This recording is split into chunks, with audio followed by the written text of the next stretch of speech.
Hi guys! Ngayong araw na nga pala gaganapin yung Bakawan Festival, kaya naman tara, samahan ninyo ako. Hinatid na nga pala ako dito para makapunta na sa lugar na pag-aayusan namin. Anong oras na nga pala ako nakarating dito kasi ang call time namin 7 PM pero nakarating ako mga 10 na. Kaya ayun tuloy hindi ako nakasama sa blockings namin. Pero habang inaayusan nga sila dyan ay kami ng kapartner ko si Micah ay nagsasaulo pala ng speech namin para mamaya dahil nga kasi kailangan namin ito para sa best in costume. Pero bago ko nga tinuloy yung pagsasaulo ko ay kumain muna ako dito dahil nga nagugutom na ako. Tapos yun nga pagkayari ko kumain ay tumaas ulit ako sa second floor dahil nga doon sila nag-aayos. At doon ko na din tinuloy yung pagsasaulo ko ng speech namin para mamaya. Yan nga pala yung sinasabi ko sa inyong kapartner ko guys, yan si Micah. That's Micah. Yan kami, nagsasaulo kami ng speech. Yan nga pala yung iba ko pang kasama guys, todo ayos sila. Nagpaayos na nga din pala ako dito ng buhok guys para maya maya magpapaayos na lang ako ng mukha. Tapos yan, wow, magic, ayos na yung buhok ko. Yan pa nga pala yung iba kong kasama guys. Say hi. Tapos ito nga inayusan na kami ng mukha. Hindi na kami nilagyan ng heavy makeup kasi nga para hindi masobrang hulas. Kaya nilagay lang sa amin is powder lang. Di ba mukhang fresh lang kahit hindi.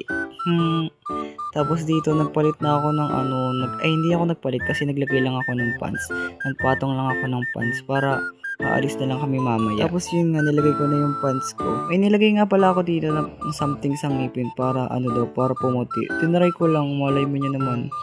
Tinry ko lang siya, baka pumuti pa. Tapos ayun nga, nagsuot na ako ng costume dyan. Kasi maya lang aalis na kami.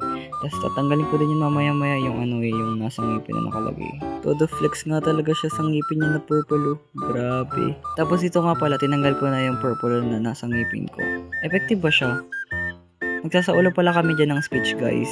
Piling ko naman effective siya kahit paano. Tapos hindi kami na-content dito sa loob kasi crowded nga. Kaya lumabas kami para dito magsaulo. Umakit kami sa stage dyan pero walang video. Doon kami nag-aral ng speech namin. Tapos dito nga on the way na kami sa Arellana Elementary School kasi nga dito kami pinagkumpul-kumpul. O diba, yan yung mga kalaban namin guys. Tapos ito nga pala si Tutitski. Magkalaban kami ngayon. Tapos nagsimula na nga yung parade hanggang sa makarating kami dito sa first station. Isang station lang pala to guys. Ito pala yung pasilip ng video. Popost ko sa page din natin.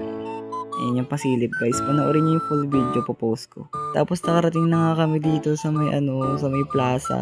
Nagpalit na din pala ako ng damit dyan, tapos kumain na din. Then hanggang sa nagsimula na nga yung demo namin. Ito ulit yung pasilip,